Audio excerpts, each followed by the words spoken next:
Tout de suite, la revue d'actualité.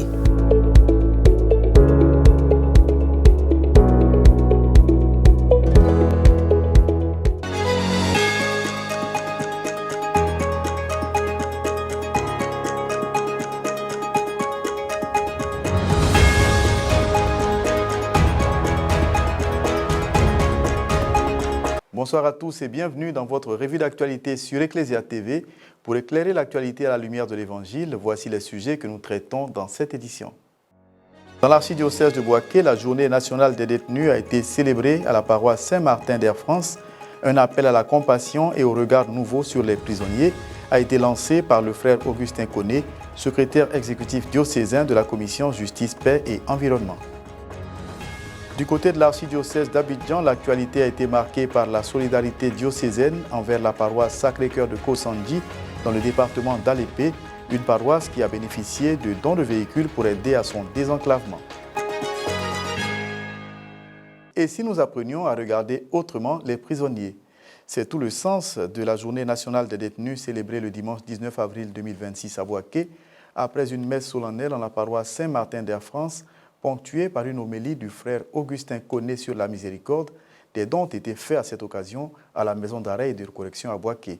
Des précisions dans ce reportage d'Yves Assouman, correspondant diocésain de Bouaké, commenté par Guiroch Yao. Dans l'archidiocèse de Bouaké, c'est à la paroisse Saint-Martin du quartier Air France qu'a eu lieu, dans la matinée du dimanche 19 avril 2026, la célébration officielle de la journée nationale des détenus. Cette messe a été présidée par le père Maurice Alingrat, vicaire général de l'archidiocèse de Bouaké, et concélébrée par le frère Augustin Koné, religieux, clerc de Saint-Viateur, par ailleurs secrétaire exécutif diocésain de la commission Justice, Paix et Environnement de Bouaké. Dans son homélie, le frère Augustin Koné a invité les fidèles chrétiens à ne pas condamner les détenus, à l'image du Christ qui n'a pas condamné Thomas après avoir douté de sa résurrection. Il a également insisté sur le sens véritable de cette célébration de la journée nationale des détenus. À travers mon homélie, j'ai rassuré les détenus qui ne sont pas les derniers du monde, qui ne sont pas, même si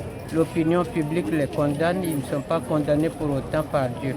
Ce que Dieu leur demande, c'est leur conversion, tout simplement. La messe a suivi son déroulement normal avec la liturgie eucharistique. Les paroissiens de Saint-Martin de Bouaké ont été très sensibles au message livré durant cette célébration. Au terme de la messe, les participants à cette célébration de la Journée nationale des détenus ont été heureux de découvrir cette autre importante mission de l'Église au service des personnes vulnérables et marginalisés, notamment les prisonniers. Le message que j'ai retenu, c'est d'abord, nous sommes tous frères et sœurs et qu'avec les détenus, il ne faudrait pas qu'on dise que ce sont les détenus des prisonniers qui sont là-bas, entre griffes, mais bon, les prendre comme des frères ou des sœurs et puis vivre ensemble. Accompagner la famille des détenus, c'est leur rendre visite, les soutenir par la prière et puis financièrement et aussi avec les vies, leur remonter aussi le moral. Joignant l'acte à la parole, la délégation du secrétariat exécutif diocésain de la commission Justice, Paix et Environnement de l'archidiocèse de Bouaké s'est rendue à la maison d'arrêt et de correction pour faire des dons aux détenus. La pastorale des prisons dans l'église catholique est une action d'accompagnement humain, spirituel et social menée auprès des personnes détenues, de leurs familles ainsi que du personnel pénitentiaire. En Côte d'Ivoire, cette mission est coordonnée au niveau national par la sous-commission Justice, Paix et Environnement, une entité de la grande commission épiscopale de la pastorale sociale de la conférence des évêques catholiques ivoiriens. Direction l'archidiocèse d'Abidjan où la deuxième étape du projet Cato Express a été marquée par la remise de 2 véhicules à la paroisse Sacré-Cœur du village de Kosandji le 19 avril 2026 lors de la visite du cardinal Dogbo Ignace Bessi. Une cérémonie organisée par l'économat diocésain d'Abidjan. Francis Okwe, Myriam Roxane Eno nous en donne des détails.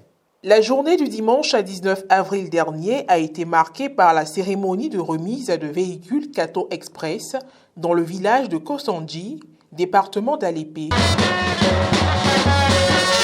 Cette action forte, initiée par l'économat diocésain d'Abidjan, a été posée juste après une messe dite à la paroisse Sacré-Cœur de la localité, l'église catholique la plus reculée de l'archidiocèse d'Abidjan. Au total, ce sont 2 véhicules, un car de 32 places et une camionnette pour les marchandises qui ont été offerts.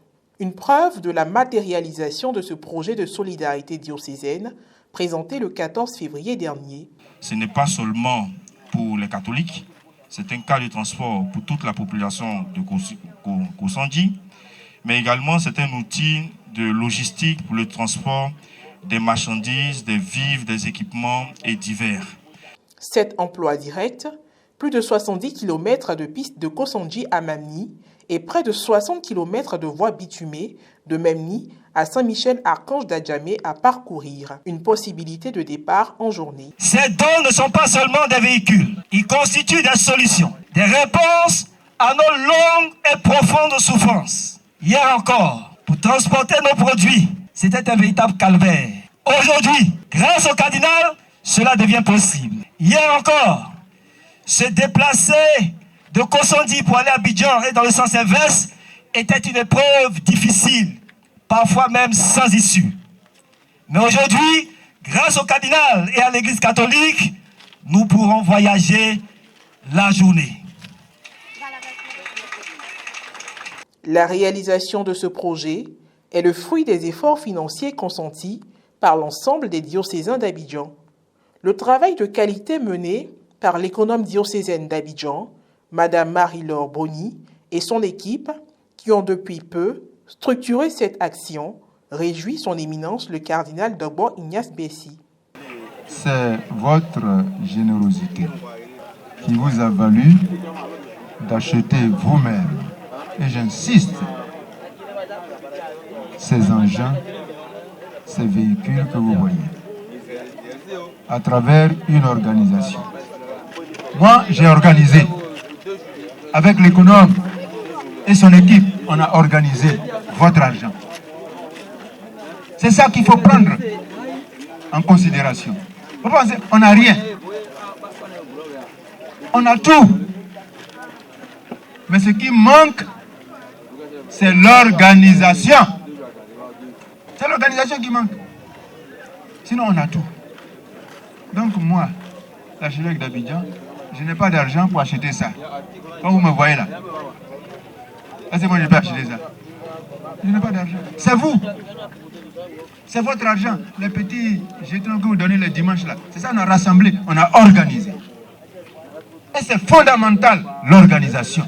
La responsable du Conseil diocésain du laïcat exprime également de la reconnaissance face à cette action. L'Église doit se mettre au service des plus faibles, des plus vulnérables. Kosandji est une paroisse reculée, la dernière de l'archidiocèse d'Abidjan. Venir à Kosandji relève d'un parcours de combattants.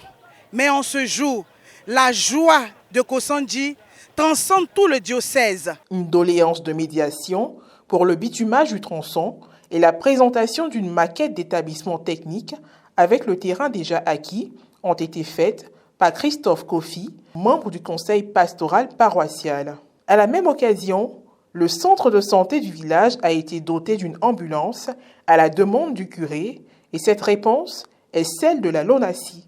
La mise en service effective des véhicules Cato Express est prévue pour les jours à venir en attendant la finalisation des gares et de quelques formalités. Autre actualité, du 23 au 24 avril 2026 s'est déroulée à Abidjan la première édition du Salon international des médias sur la prévention des addictions, SIMPA. Initié par le réseau des communicateurs engagés dans la lutte contre le tabagisme, l'alcoolisme en milieu scolaire et universitaire, l'événement avait pour objectif de renforcer le rôle des médias et des influenceurs dans la prévention des addictions auprès de la jeunesse. Des précisions avec Maria Bissier. Abidjan a accueilli la première édition du Salon international des médias sur la prévention des addictions, SIMPA 2026, du 23 au 24 avril 2026. L'événement, qui s'est déroulé précisément au centre ivoiro-coréen Alassane Ouattara d'Adjamé, a été organisé par le réseau des communicateurs engagés dans la lutte contre le tabagisme, l'alcoolisme en milieu scolaire et universitaire, avec l'appui du Programme national de lutte contre le tabagisme, la toxicomanie et les autres addictions.